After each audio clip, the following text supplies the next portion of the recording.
الرحمن الرحیم. کافی کالز آئی ہیں جس میں انہوں نے بتایا ہے کہ جو پریشانیاں ہیں ویسی کی ویسی ہیں. جو نئی کالز ہیں، نئی لوگ ہیں جنہوں نے پہلے مجھ سے وظیفے نہیں لیے، تو وہ کہتے ہیں کوئی ایسا سا عمل آسان سا بتائیں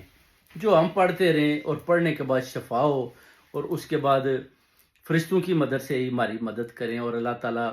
کے ہاں قبولیت بھی ہو جائے، اور جو ہماری مجبوریاں ہیں، مصیبتیں ہیں، الجھنیں ہیں، پریشانیاں ہیں، بندشیں ہیں، رکاوٹیں ہیں، وہ بھی فرشتوں کی مدد سے جو ہے نا ہٹ جائیں اور ہمارے رستے بھی صاف ہو جائیں. کوئی ایسا عمل بتا دیں. تو میں نے ان کو بتایا کہ آپ پڑھیں یا رحمان و بے حق کے، یعنی آپ نے اس کو پڑھنا ہے 99 ٹائم. 99 ہی اللہ تعالیٰ کے نام ہے. جب آپ اس کو 99 ٹائم پڑھیں گے تو انشاءاللہ تعالیٰ آپ دیکھیں گے کہ اللہ تعالیٰ کی ذات اسی وقت آپ کی وہ جو پرابلم ہے اس کو بھی ختم کروائیں گے فرشتوں کی مدد سے، اور قبولیت اسی وقت ہو جائے گی. اور اس کے ساتھ ہی آپ نے ایک دفعہ سورہ فلق اور ایک دفعہ سورہ ناس اس کو پڑھنا ہے، اور اول آخر 7 مرتبہ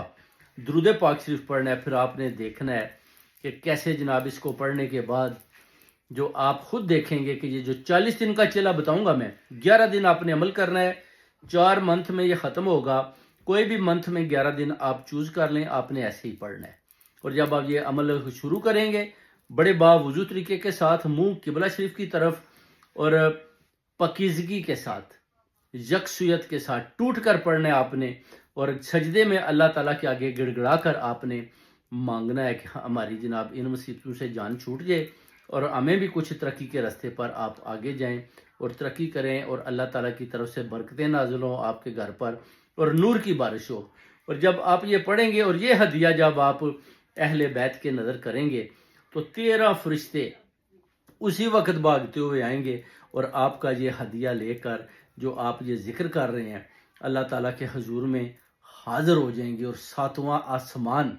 اسے بھی کراس کر کے اللہ کے حکم سے آپ کے لیے سفارش کریں گے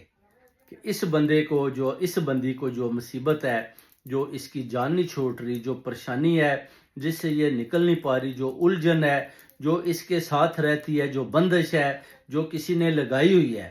جو رکاوٹ ہے جو ہٹنے کا نام نہیں لے رہی،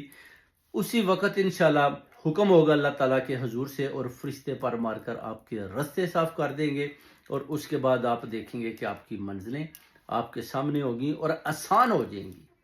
یعنی آپ نے یہ یاد رکھنا ہے کہ